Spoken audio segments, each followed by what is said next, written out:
Саламатсыздарбы? Учурда Кыргызстанда улуттук иденттүүлүк боюнча бир процесс жүрүп атат.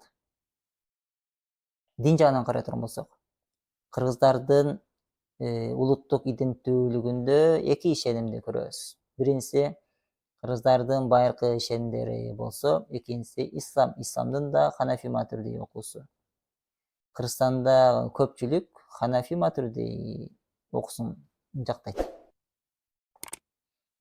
Кыргыздардын байыркы ишенимдерин билсек эмне болот дегенде, бул коомчулуктагы исламдын же болбосо кыргыздардын мусулманчылыгын дагы да жакшы түшүнөбүз деп жооп берсек болот. Анткени кыргыздар мусулман болгонго чейин белгилүү бир нерселерге ишенип келген. Мусулман болгондон кийин деле ошол ишенимдерин ислам менен журулуштуруп, исламдын жалпы эрежелерине төпкөлгүдөй улантып кеткен. Исламда кыргыздардын байыркы ишенимдерин толук түрдө жоготпостон, аларды исламдын ичинде жашоосуна уруксат берген. Учурда да практиканы караганыбызда байыркы ишенимдердин калдыгы исламдын эрежелеринин ичинде жашап келет. Демек, ислам кыргыздар канчалык деңгээлде өзгөрттү деген суроону коюшубуз керек. Ислам кыргыздардын исламга чейинки байыркы баалуулуктарын же болбосо кыргыздардын иденттүүлүгүн дагы да сактап, күнүбүзгө чейин алып келди. Бул жерде жалпы ишеним жагынан карай турган болсок, кыргыздардын байыркы ишенимдеринде маселелер тар каралат. Ислам теологиясында өтө кеңири каралат. Ошондуктан кыргыздар исламды кабыл алгандан кийин алардын дүйнө таанымында дагы да кең түшүнүктөрдүн пайда болгонун көрөбүз. Салыштырган кезде ошону эми ачык чыгат. Кыргыздардын байыркы ишенимдерин биз түшүнүш үчүн белгилүү бир ыкманы карманышыбыз керек. Белгилүү бир методологияны бекитип алышыбыз керек. Жалпы караганда кыргыздардын байыркы ишенимдери деп бул Кыргызстанды мисалы сөз кылып атабыз. Бирок бул маселени кеңири карай турган болсок, түрк элдеринин байыркы ишенимдери деп дагы атасак болот. Анткени жалпы түрк элдеринин ишенимдери бул окшош, орток баалуулуктардын бүтүнү. Анын айрымдарын кыргыздар жакшы сактап калган, айрымдарын башка түрк элдери жакшы сактап калган.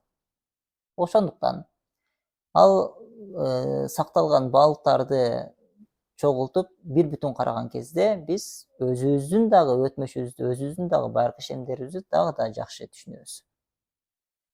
Ал эми Кыргызстандын мисалында улай турган болсок, кыргыздардын байыркы ишенимдерин биз дагы жакшы түшүнүш үчүн эмне кылышыбыз керек, кантип окушубуз керек дегенде биз культторго бөлүп алышыбыз керек деп ойлойм. Анткени кыргыздардын байыркы ишенимдери белгилүү бир культтордон турган. Культ эмне дегенде бул белгилүү бир ишенимдердин топтому. Өз алдынча каралышы керек болгон ишенимдердин топтому деп түшүндүрө алат жалпак тил менен айтканда. Бул культтар эмнелерден турат дегенде, мисалы, Теңир культу өзүнчө каралыш керек.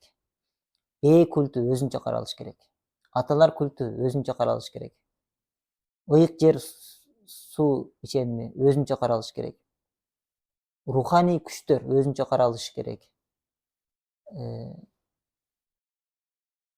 Түлөө өткөрүү, курманчылык өзүнчө каралыш керек. Кам же болбосо кеңири термин катары шаман өзүнчө каралыш керек. Булардын ар бирин өзүнчө карап чыккандан кийин буларды бириктиргенде жалпы картина белгилүү болот. Албетте, айрым жерлерде темалар аралашып кеткен жерлери дагы жык болот. Ошондуктан кыргыздардын байыркы ишенимдеринин түзүлүшүн биз түшүнүш үчүн ошо жогоруда сөз кылган культтарды бириктиришибиз керек. Аны болсо кыргыздардын дүйнө таанымынан башташыбыз керек. Биз кыргыздардын дүйнө таанымы кандай болгон деген суроого да жооп издейбиз мунусунда. Анткени кыргыздардын дүйнө таанымын биз мындай түшүнүп алгандан кийин жогоруда айтылган культтарды ошонун ичине жайгаштырабыз. Жана кыргыздардын дүйнө таанымын учурдагы көз менен карай албайбыз. Кыргыздар андан кийин көптөгөн этаптарды башынан өткөрдү. Өзгөчө СССР кезиндеги жанагы атеисттик, материалисттик сокку кыргыздардын дүйнө таанымын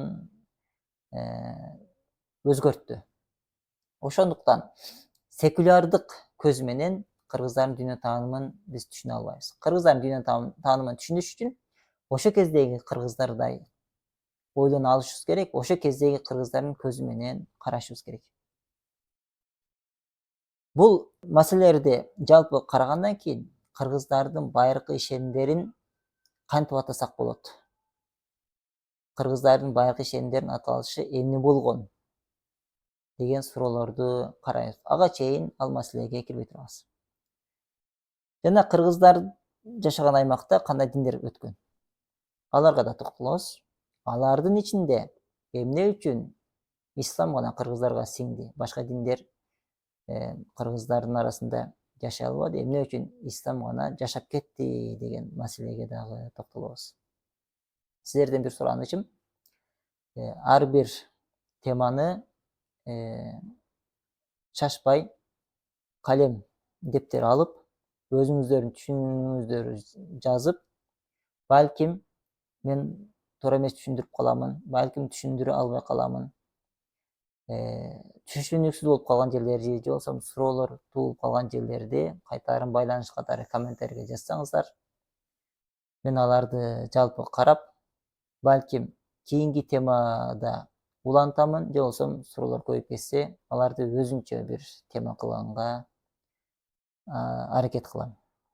Бул видео сабактын бир жаман жери аудиторияны көрбөймүн. Аудиторияны көрбөгөндөн кийин сөздөрдүн канчалык деңгээлде жеткиликтүү болуп атканын, канчалык деңгээлде түшүнүктүү болуп атканын билбей каламын. Ошондуктан кайтарым байланыш, комментарий аркылуу суроолор мен үчүн өтө маанилүү. Андыктан бул темалардын баарын улуттук иденттүүлүк жана дин деген атайын бир аталыш менен улантам. Кийинки сабактарда көрүшкөнчө аман болуңуздар.